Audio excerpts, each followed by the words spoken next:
Muito bem-vindos! Que prazer estar com vocês aqui. Então, dá o seu like, se inscreve no canal se você é novo por aqui, ative as notificações, compartilhe caso você queira e vamos seguir. Vamos fazer primeiro a nossa oração.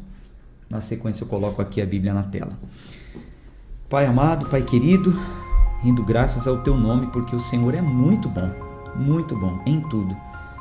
O Senhor é fiel a todo tempo e fiel a nós e sabe o que é melhor para nós. Estamos aqui com o nosso coração aberto e a nossa mente como uma terra seca, desejando água, que é o conhecimento, debaixo da Tua graça. Pedimos que fale conosco e oramos em nome de Jesus. Amém. Então abra sua Bíblia em Gênesis, no capítulo 35. Se você é novo por aqui, talvez você não saiba, mas nós estamos lendo a versão King James, de 1611. É a tradução mais antiga. A sua primeira versão foi em inglês, no ano de 1611, depois passou aí para outros idiomas.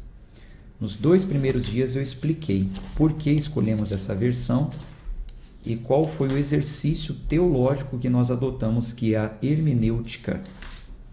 Então seria bom que, se você está chegando por aqui hoje, que você resgate os 2 primeiros dias, que são os dias onde nós falamos sobre isso com mais detalhes, tá bom?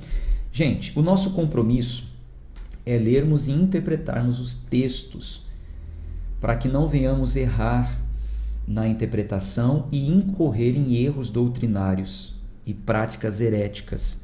Então, assim, alguns textos são apenas históricos, como o que nós vamos ler hoje. Então, não há muito o que se falar além dos textos. Eu disse para vocês desde o início que eu não iria espiritualizar textos. Não é uma live profética, de revelação, de estudo temático, né? Pegar um assunto e ficar passeando a Bíblia toda. Não, nós vamos ler e interpretar os textos. E nós falamos no primeiro dia que nós vamos respeitar como o texto quer ser lido. Então, hoje o texto quer ser lido de uma forma narrativa histórica. Aqui vai falar a história de José, tá bom? Então, nós vamos nos ater ao texto. Claro, um comentário ou outro a gente acaba falando, conversando. Estamos aqui em uma sala, né? Você também tem o chat aí, que você pode deixar os seus comentários também e participar, tá bom? Então vamos lá. Gênesis, capítulo 37, versículo 1. E Jacó habitou na terra em que seu pai foi estrangeiro, na terra de Canaã. Estas são as gerações de Jacó. José, sendo da idade de 17 anos, estava apacentando as ovelhas com seus irmãos. E o rapaz estava com os filhos de Bila. Ele, o rapaz, José, estava com os filhos de Bila e com os filhos de Zilpa, mulheres de seu pai. E José trouxe a seu pai más notícias sobre eles. Então, José estava de leve trás, né? Mas era o próprio pai que pedia, depois você vai ver isso. A gente vai ver. Então, José trouxe más notícias sobre eles para o pai. Ponto. Isso é para você entender que daqui a pouco você vai entender que os irmãos ficaram com inveja dele, aquela coisa toda. Versículo 3. Ora, Israel amava José mais do que todos os seus filhos, porque ele era o filho da sua velhice. E lhe fez uma túnica de muitas cores. Veja, no meu entendimento, Jacó amava a todos os filhos, no meu entendimento. Todos os filhos são amados pelos pais. Mas sempre há aquele que precisa de mais atenção. Há aqueles que precisam mais dos pais no momento. No meu entender, José é o caçula, sem mãe. A gente vai ver que mais para frente, você vai ver aqui na história. Aliás, nós até lemos ontem, né, que quando nasceu o segundo filho de Raquel, que é a mãe de José, ela morreu no parto. Então, assim, José precisava desse amor do pai. A mãe morreu quando o irmão mais novo nasceu, cresce sem mãe, os irmãos tudo filhos barbados, né? Mais velhos, criados. Então, não é que Jacó, os nomes me confundem, muito parecido. Jacó amava mais José e não amava os outros. Era a necessidade. Assim nós filhos temos que entender os nossos pais, né? Você tem 1, 2, 3 irmãos, não tem esse negócio de meu pai ama mais o outro.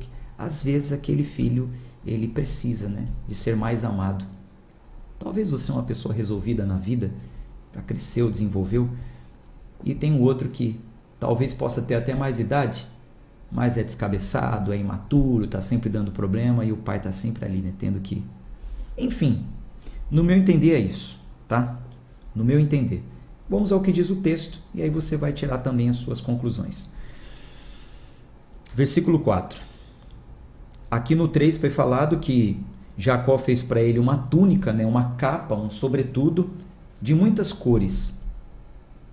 E quando seus irmãos viram que seu pai o amava mais do que a todos os seus irmãos, eles o odiaram e não conseguiam falar pacificamente com ele. É aqui nasce o problema, tá vendo?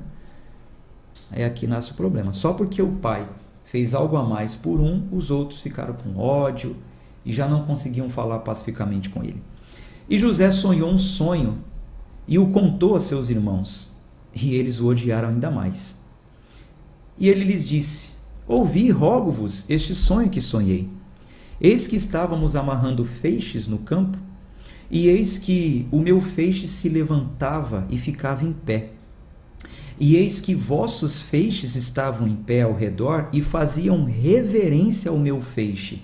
E seus irmãos lhes disseram: deverias tu reinar sobre nós? Ou deverias ter domínio sobre nós? E eles o odiaram ainda mais por seus sonhos e por suas palavras. E ele sonhou ainda outro sonho e o contou aos seus irmãos e disse: eis que eu sonhei mais um sonho, e eis que o sol e a lua e 11 estrelas faziam reverência a mim. E ele contou a seu pai e a seus irmãos. E seu pai o repreendeu e lhe disse: o que é esse sonho que tu sonhaste? Iremos eu e tua mãe e teus irmãos de fato nos curvar diante de ti em terra? E os seus irmãos o invejaram. Mas seu pai observou o que se dizia. E seus irmãos foram apacentar o rebanho do seu pai em Siquém. Israel disse a José: teus irmãos não estão apacentando o rebanho em Siquém? Vem e eu te enviarei a eles. E ele disse: aqui estou. E ele lhe disse: vai, rogo-te, vê se está bem com os teus irmãos e bem com os rebanhos, e traz-me a palavra novamente. Então, né, José era aquele que o pai usava de leve trás. Vai lá ver o que seus irmãos estão fazendo, volta e fala. E ele disse, versículo 14: vai, rogo-te, vê se está bem com os teus irmãos e bem com os rebanhos, traz-me a palavra novamente. Assim ele o enviou do vale de Hebrom, e ele foi a Siquém. E um certo homem o encontrou, e eis que ele estava vagando pelo campo. E o homem lhe perguntou, dizendo: o que tu estás procurando? E ele disse: eu procuro os meus irmãos. Dize-me, rogo-te, onde eles estão apacentando os seus rebanhos? E o homem disse: eles partiram daqui, pois eu os ouvi dizendo: vamo-nos a Dotã. E José foi após os seus irmãos e os encontrou em Dotã. E quando eles o viram de longe, antes que se aproximasse deles, conspiraram contra ele para matá-lo. E eles disseram uns aos outros: eis que está vindo o sonhador. Vamos, pois, matá-lo e lançá-lo numa cova, e diremos: algum animal o devorou, e veremos o que se tornará os seus sonhos. E Rúben, ouvindo isso, o livrou de suas mãos e disse: não o matemos. Sabe que Rúben é o mais velho, né? Era o filho primogênito de Jacó. E Rúben lhes disse: não derrameis sangue, mas lançai-o nessa cova que está no deserto, e não ponde as mãos sobre ele. Disse isso a fim de livrá-lo de suas mãos, para fazê-lo voltar ao seu pai. E aconteceu que, quando José havia chegado aos seus irmãos, eles despiram José de sua túnica, a túnica de muitas cores que estava nele.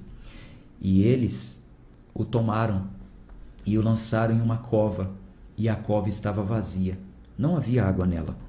E eles sentaram-se para comer pão, e levantaram seus olhos e olharam, e eis que uma companhia de ismaelitas vinha de Gileade, com seus camelos, carregando especiarias e bálsamo e mirra, transportando para o Egito. E Judá disse aos seus irmãos: que proveito haverá se matarmos nosso irmão e escondermos seu sangue? Vinde, vendamo-lo aos ismaelitas, e que nossas mãos não estejam sobre ele, pois ele é nosso irmão e nossa carne. E seus irmãos ficaram satisfeitos. Então passavam ali mercadores midianitas, e eles tiraram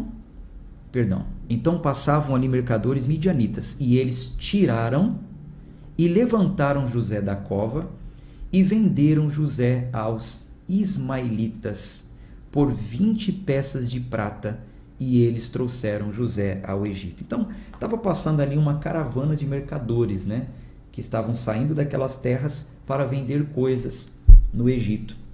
Então, os irmãos venderam José para esses mercadores como um escravo. E assim ele foi para o Egito, para ser vendido lá. Versículo 29. E Rúben retornou à cova, e eis que José não estava na cova, e ele rasgou suas vestes. E ele retornou aos seus irmãos e disse: o menino não está, e eu? Para onde irei? Ficou preocupado agora. O que eu faço da vida? Né? Eu sou o mais velho. O menino sumiu. O que aconteceu com ele? Até então, né, ele não estava sabendo da trama dos irmãos, mas depois ele fica sabendo. E eles tomaram a túnica de José e mataram um cabrito e mergulharam a túnica no sangue. E eles enviaram a túnica de muitas cores e a levaram a seu pai e disseram: achamos isto, vê agora se é ou não a túnica de teu filho. E ele a reconheceu e disse: é a túnica de meu filho, uma fera o devorou. José sem dúvida foi rasgado em pedaços, e Jacó rasgou as suas vestes e colocou pano de saco sobre os lombos e lamentou por seu filho durante muitos dias. E todos os seus filhos e todas as suas filhas se levantaram para consolá-lo, mas ele recusou ser consolado. E ele disse: pois eu descerei ao túmulo lamentando meu filho. Assim meu pai chorou por ele. Assim seu pai chorou por ele. Os midianitas o venderam ao Egito, a Potifar, oficial de Faraó e capitão da guarda. Que tristeza para o pai, né? O pai disse: eu vou levar essa tristeza para o caixão. Eu vou levar essa tristeza para o túmulo. Que família problemática, né? Família do povo de Deus. Isso nos faz pensar, né? Muitos cristãos acham que só porque são cristãos não podem ter conflitos na sua família, não pode haver brigas, discordâncias, enfim. Acontece em toda família. Capítulo 38, versículo 1. E aconteceu naquele tempo que, separando-se Judá dos seus irmãos, relacionou-se com um adulamita, cujo nome era Ira. E Judá viu ali uma filha de um certo cananeu, cujo nome era Sua. E ele a tomou e entrou nela. E ela concebeu e teve um filho, e ele chamou seu nome E ela concebeu novamente e teve um filho, e ela chamou seu nome Onã. E ela concebeu mais uma vez e teve um filho, e chamou seu nome Selá. E ele estava em Quizebe, quando ela o teve. E Judá tomou uma mulher para seu primogênito, cujo nome era Tamar. E o primogênito de Judá, foi mau aos olhos do Senhor, e o Senhor o matou. E Judá disse a Onã: entra a mulher de teu irmão, case-se com ela e levanta a semente de teu irmão. Então, o cunhado, né, casou com a mulher do irmão. O irmão morreu, o irmão do meio casa com a mulher do irmão mais velho. Porque o pai disse, tenha relação com ela para que a gente venha manter a nossa semente. Tá. Versículo 9. E Onã sabia que a semente não seria sua. E aconteceu o quê? Quando ele entrava a mulher de seu irmão, ele o derramava no chão, para que ele não desse semente ao seu irmão. E a coisa que ele fez desagradou ao Senhor, por isso ele o matou também. Eu só vou entrar e sair em um assunto aqui, eu vou mexer com a sua imaginação, em um linguajar bem adulto, possa ser que tenha crianças assistindo, mas eu vou provocar em você um pensamento crítico quanto ao aborto. Mas não precisa comentar sobre isso, por favor. Não vamos tecer comentários sobre isso. Isso não é bom em redes sociais, não vamos entrar nessa discussão. Mas veja, o irmão mais velho morreu e o pai falou assim para o irmão do meio, faça um filho na sua cunhada para que esse filho seja lembrado como se fosse do seu irmão, não seu. Vai ser uma semente do seu irmão. Onã não gostou disso. Onã pensou, se eu fizer um filho nela, o filho não vai ser meu, não vai ser lembrado como meu, é em memória do meu irmão. Então Onã, quando entrava nela, entende esse linguajar adulto, ele não deixava a semente dentro dela. Antes da semente sair, ele tirava, e jogava fora. Deus não se agradou disso que ele estava fazendo. Quem dirá, Deus se agradaria de uma semente que entra na mulher, se transforma em um embrião e depois vão lá e, por alguns meios, abortam. É só uma provocação para você pensar. Mas vamos seguir aqui. Versículo 10. E a coisa que ele fez desagradou ao Senhor, e por isso ele o matou também. Então Judá disse a Tamar, sua nora, permanece viva na casa de teu pai, até que Selá, meu filho, seja grande. Pois ele disse, para que porventura ele não morra também com seus irmãos. E Tamar foi e habitou na casa de seu pai. Então veja, Judá perdeu o irmão, o filho mais velho, o filho do meio ainda tinha o mais novo. Quando o filho mais velho morreu, Judá falou para ela se casar com o irmão do meio. Aí o irmão do meio morre também. Aí Judá engana ela. Falou, faz o seguinte, vá lá para a casa do seu pai e espera o meu filho mais novo crescer. Só que a intenção de Judá era não dar o filho mais novo para ela, porque ele de repente pensou, essa mulher está matando todos os meus filhos, eu não vou casar o mais novo com ela não. Isso não foi bom. Isso não foi bom. Eu entrei e saí em uma provocação acerca do aborto. Muitos cristãos entendem muito bem isso, mas eu entrei e saí nessa provocação aí porque há quem defenda. Há líderes religiosos que defendem essa prática. Acredite quem quiser. Por isso que, inclusive, nós fizemos uma live na segunda-feira. Se você não assistiu a essa live, ela não ficou gravada em público, ela está privada. Junto com a live tem um livro que fala tudo sobre fecundidade à luz da palavra de Deus. Caso você tenha interesse, entre em contato ou nos procure nas nossas redes sociais, no Instagram. Tá bom, aí o que aconteceu? Tamar foi e habitou na casa de seu pai. Versículo 12. E no decorrer do tempo, morreu a filha de Sua, mulher de Judá. E Judá foi confortado e subiu até seus tosqueadores de ovelha em Timna. Ele e seu amigo Hira, o adulamita. Então, a mulher de Judá morre. E ele vai até um lugar chamado Timna. Versículo 13. E contaram a Tamar, sabe quem é Tamar? A sua nora, a sua ex-nora, que casou com os 2 filhos mais velhos, o mais velho do meio.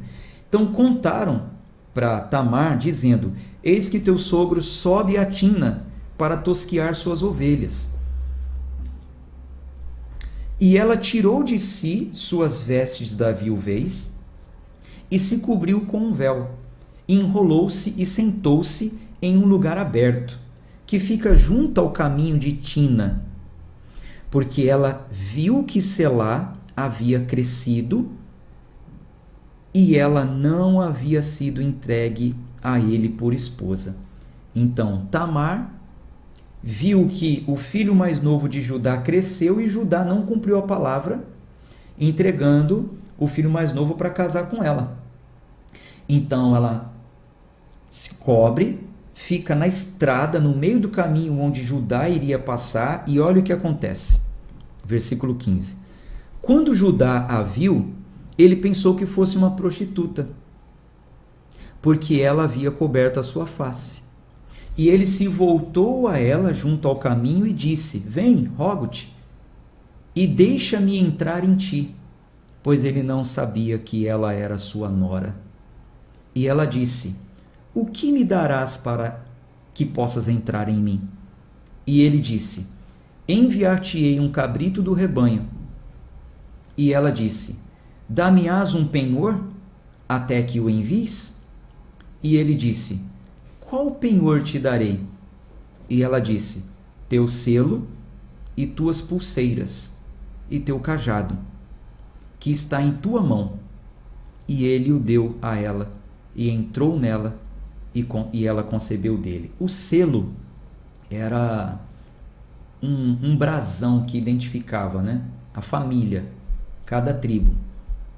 O selo, não sei se você já viu alguns filmes antigos onde eles escreviam uma carta, filmes de reis, e não tinha carimbo, né? Eles derramavam um pouco de cera e vinha com um objeto de madeira na ponta, como se fosse uma moeda, com a gravatura, né? Um símbolo. Alguns eram uma águia, ou isso, aquilo outro, e aí passava ali em cima daquela cera, né, para selar aquela carta. Era o brasão da família. Então ela falou: faz o seguinte, me dá o seu selo, me dá o seu cajado e me dê as suas pulseiras, deixa aqui comigo. Quando você enviar o cabrito, eu te devolvo tudo isso. Muito esperta ela. Vamos ver o que aconteceu. Bom, então ele entrou nela, né? Finalzinho está falando aqui, e ela concebeu dele, ou seja, ficou grávida. Versículo 19. E ela, levantando-se, foi e colocou de lado o seu véu e pôs as vestes da sua viuvez. E Judá enviou o cabrito pela mão de seu amigo, o adulamita, para receber seu penhor da mão da mulher. Mas ele não a encontrou. Então ele perguntou aos homens daquele lugar, dizendo: Onde está a prostituta que estava publicamente junto ao caminho? E eles disseram: Não esteve nenhuma prostituta nesse lugar. Isso não acontecia ali. Ela não era prostituta. Foi proposital isso. E ele voltou a Judá e disse: Não pude encontrá-la. E também os homens do lugar disseram que não esteve nenhuma prostituta nesse lugar. E Judá disse que ela o tome para si, para que não sejamos envergonhados. Ou seja, que ela guarde segredo, né? Para que eu não seja envergonhado. Eis que enviei esse cabrito, e tu não a encontraste. E aconteceu que, quase 3 meses depois, contaram a Judá, dizendo: Tamar, tua nora, prostituiu-se.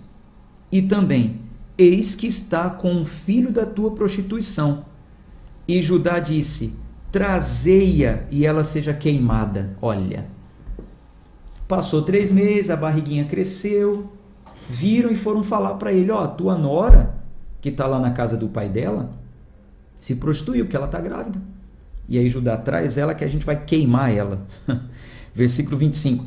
Mas enquanto era trazida, enviou a dizer a seu sogro: do homem a quem essas coisas pertencem eu estou grávida. E ela disse: reconheces? Suplico-te, de quem são essas coisas? O selo, as pulseiras e o cajado. E Judá os reconheceu e disse: ela foi mais justa do que eu, porque eu não lhe dei selar meu filho. e ele nunca mais a conheceu. Então, nunca mais ele se deitou com ela, né? Você já sabe que o conhecer no sentido aqui, desde lá do comecinho, Adão e Eva, o termo usado na King James conheceu no sentido de ter relação. Versículo 27. E aconteceu o quê? No tempo do seu parto, eis que havia gêmeos em seu ventre. E aconteceu o quê? Quando ela deu à luz, um pôs para fora sua mão. Quando ela deu à luz, um pôs para fora sua mão. E a parteira tomou e amarrou na sua mão um fio escarlate, vermelho, dizendo: esse saiu primeiro. Mas aconteceu que quando ele puxou de volta a sua mão, eis que seu irmão saiu. Normalmente é a cabeça que sai primeiro, né? Não a mão. Então primeiro saiu uma mão, aí ela marcou, então foi esse, já que saiu essa mão. Aí ele puxa a mão, que cena, né? Só que aí sai o outro na frente, sai o irmão na frente. E ela disse: como foi que rompeste? Esta brecha seja sobre ti, pois seu nome foi chamado Pérez. E depois saiu seu irmão, o que tinha o fio escarlate sobre sua mão, e seu nome foi chamado Zerá. Vamos para o capítulo 39. Gente, é o que eu falei, é uma leitura histórica, tá? Se fosse uma pregação, a gente poderia aqui parafrasear, a gente poderia aqui expor esse texto com um sentido figurado, enfim, para acender o nosso temor em relação às coisas que se faz escondido, que um dia vem à tona, etc e tal. Mas não é o objetivo dessa leitura, tá? A gente demoraria muito se ficasse fazendo isso todo dia com as histórias. O objetivo é ler e entender os textos, para que eles vá se encaixando e a gente tenha um entendimento completo da Bíblia, tá bom? Então vamos agora para o capítulo 39. E José foi conduzido ao Egito. Então deu uma pausa, né, na história de José, entrou aqui a história de Judá e volta agora a falar de José. E José foi conduzido ao Egito. E Potifar, um oficial de Faraó, capitão da guarda, um egípcio, comprou das mãos dos ismaelitas que o haviam levado para lá. E o Senhor estava com José, e ele era um homem próspero. E ele estava na casa de seu senhor, o egípcio. Aqui você vê que prosperidade não é só ganhar dinheiro, né? José era um homem próspero. Como assim José era um homem próspero? José era escravo. A prosperidade era a bênção que José tinha.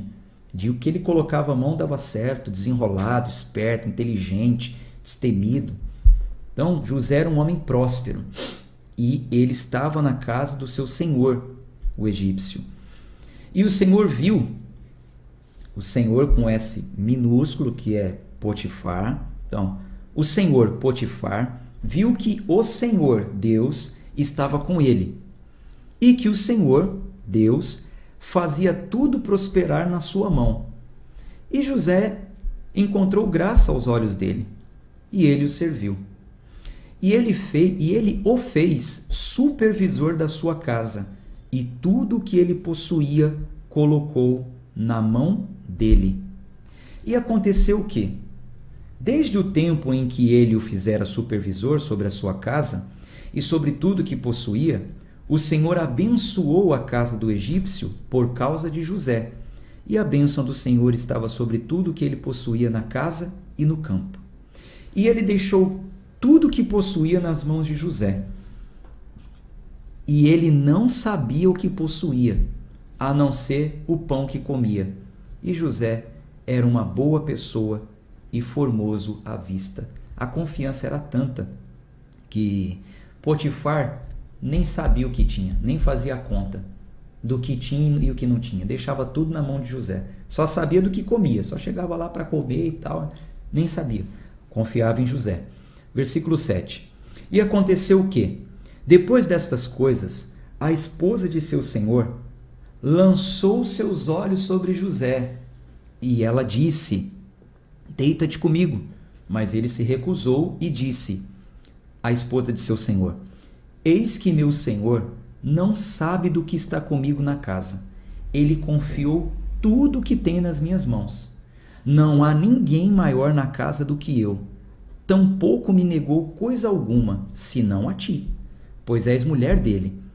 Como então eu poderia fazer tamanho mal e pecar contra Deus? Olha a diferença de caráter aqui dos irmãos, né? Judá, no meio do caminho, se envolve com uma prostituta. José, homem honrado, tem a oportunidade de se deitar com a mulher do patrão e fala, não vou fazer isso não, isso seria um mal contra o meu senhor, Potifar, e contra Deus. Versículo 10. E aconteceu o quê? Enquanto ele falava com José,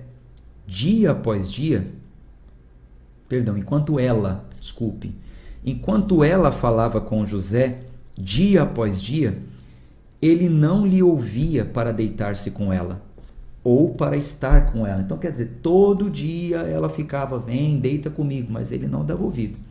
Versículo 11. E aconteceu o quê? Certo tempo, José entrou na casa para fazer seu serviço, e não havia ninguém dos homens da casa ali dentro. E ela o apanhou pela sua veste, dizendo, deita-te comigo. E ele deixou sua veste na mão dela, fugiu e saiu para fora. Um fato curioso aqui, interessante, a segunda vez que ele perde uma veste, né? A primeira foi a veste de talar, né, de mangas compridas, colorida, que o pai deu, ficaram com inveja, tiraram. A segunda foi a veste de mordomo de Potifar, cargo de confiança, foi tirada também.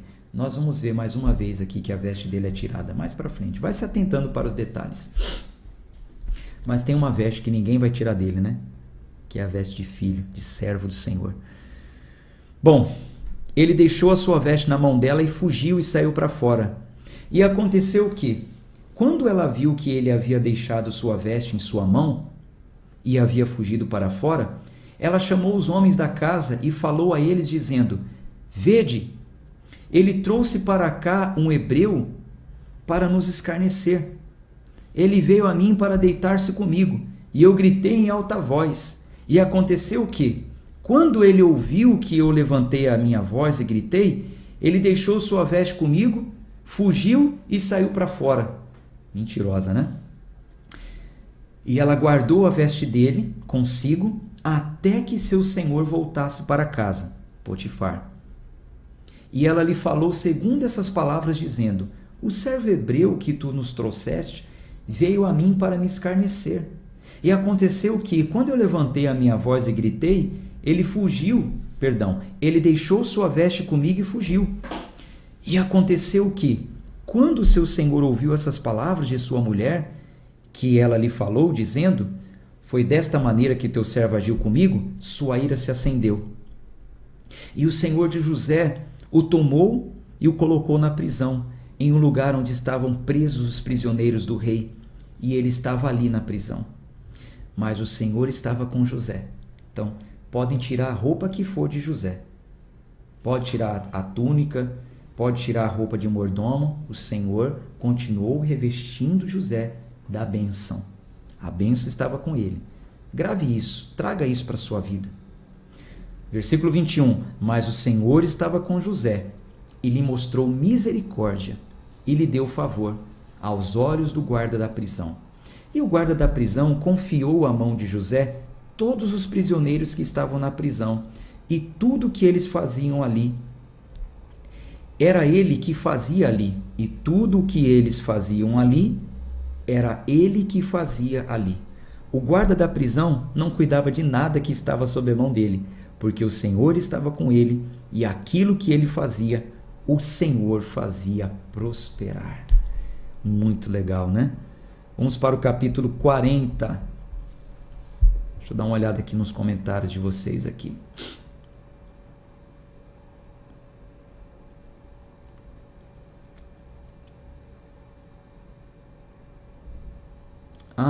Pastor, faça aí um comentário a respeito de quem são os ismaelitas. Os ismaelitas são descendentes de Cã, descendentes de Esaú. Vai se tornando povo inimigo. Toda aquela descendência, né? Desde de Cã, aí depois Cã, você sabe que é o filho que Noé amaldiçoou, né? Cã, Canaã, os heveus, os edomitas, os moabitas, os medianitas. São todos esses que foram se tornando povos inimigos. Vamos em frente. Gênesis 40. E aconteceu depois dessas coisas que o mordomo do rei do Egito e seu padeiro haviam ofendido seu senhor, o rei do Egito. E Faraó estava irado. Contra 2 de seus oficiais, contra o chefe dos mordomos e contra o chefe dos padeiros. E ele colocou-os em custódia, na casa do capitão da guarda, na prisão, o lugar em que José estava preso. E o capitão da guarda encarregou José deles, e ele os serviu. E eles estiveram um período na prisão, e ambos sonharam um sonho, cada um seu sonho em uma noite, cada homem de acordo com a interpretação do seu sonho, o mordomo e o padeiro do rei do Egito, que estavam presos na prisão. E José veio a eles de manhã, e olhou para eles, e eis que eles estavam tristes. E ele perguntou aos oficiais de Faraó, que estavam na prisão da casa de seu senhor, dizendo: por que aparentais tão tristes hoje? Versículo 8. E lhes disseram: sonhamos um sonho, e não há quem o interprete. E José lhes disse: não pertence as interpretações a Deus? Diga-me eles, rogo-vos. E o chefe dos mordomos contou seu sonho a José e lhe disse: no meu sonho, eis que uma videira estava diante de mim, e na videira estavam 3 ramos, e era como se estivesse brotando, e sua flor saía, e seus cachos produziam uvas maduras. E o copo de Faraó estava na minha mão, e eu apanhei as uvas e as espremi dentro do copo de Faraó, e dei o copo na mão de Faraó. E José lhes disse: esta é a sua interpretação. Os 3 ramos são 3 dias. Mas em 3 dias, Faraó levantará a tua cabeça e te restabelecerá ao teu lugar. E tu servirás o copo de Faraó nas mãos dele, conforme a maneira antiga como tu eras seu mordomo. Mas lembra-te de mim quando estiver bem contigo, e mostra bondade, rogo-te, para comigo, e faze menção de mim a Faraó, e tira-me dessa casa, pois na verdade fui roubado da terra dos hebreus, e aqui também não fiz nada para que eles me pusessem na masmorra. Quando o chefe dos padeiros viu que a interpretação era boa, ele disse a José: eu também estava no meu sonho, e eis que eu tinha 3 cestos brancos sobre a minha cabeça. E no cesto mais alto havia todo tipo de pão para Faraó, e as aves comiam do cesto sobre a minha cabeça. E José respondeu e disse: essa é a sua interpretação. Os 3 cestos são 3 dias, mas em 3 dias Faraó levantará a tua cabeça de sobre ti e te pendurará em uma árvore, e as aves comerão a tua carne sobre ti. E aconteceu que no 3º dia, era o aniversário de Faraó, ele fez uma festa para todos os seus servos, e ele levantou a cabeça do chefe dos mordomos e do chefe dos padeiros entre seus servos. E ele restabeleceu o chefe dos mordomos, o seu ofício de mordomo novamente, e ele lhe serviu o copo na mão de Faraó. Mas ele enforcou o chefe dos padeiros, como José havia lhes interpretado. Mas o chefe dos mordomos não se lembrou de José, porém o esqueceu. O esqueceu por um tempo, né? Na continuação da história, amanhã a gente fala mais sobre isso. Muito interessante, né? A história de José. Como eu disse, em uma leitura narrativa, histórica, é claro que a gente pode trazer os exemplos, os princípios para a nossa vida, tá bom? Então, vou ficando por aqui na leitura de hoje. Compromisso cumprido para quem vai, Deus abençoe. Deixa eu só ver aqui, Manassés falou assim: e nós somos descendentes de Cã? Então, Manassés, eu não sei dizer, porque assim, fica difícil eu saber a sua genealogia. A minha, eu acredito muito que eu não tenha nada a ver com o povo judeu, acredito muito. Só que hoje isso não faz diferença, O texto do Novo Testamento, a gente ainda vai ler isso junto, diz que nós fomos enxertados na descendência de Abraão. Então isso não faz mais diferença. Não importa de quem nós somos descendentes. Nós fomos enxertados. Quando chegar lá eu vou explicar o que é isso, o princípio do enxerto. Eu vou explicar para vocês o que é isso. Então hoje já não faz mais diferença, não importa se somos gentios ou judeus, se somos circuncidados ou não, isso não importa. Debaixo da nova aliança somos um em Cristo, todos comprados pelo sangue dele. Tá bom? Então é isso. Um abraço de fé e força. Até mais.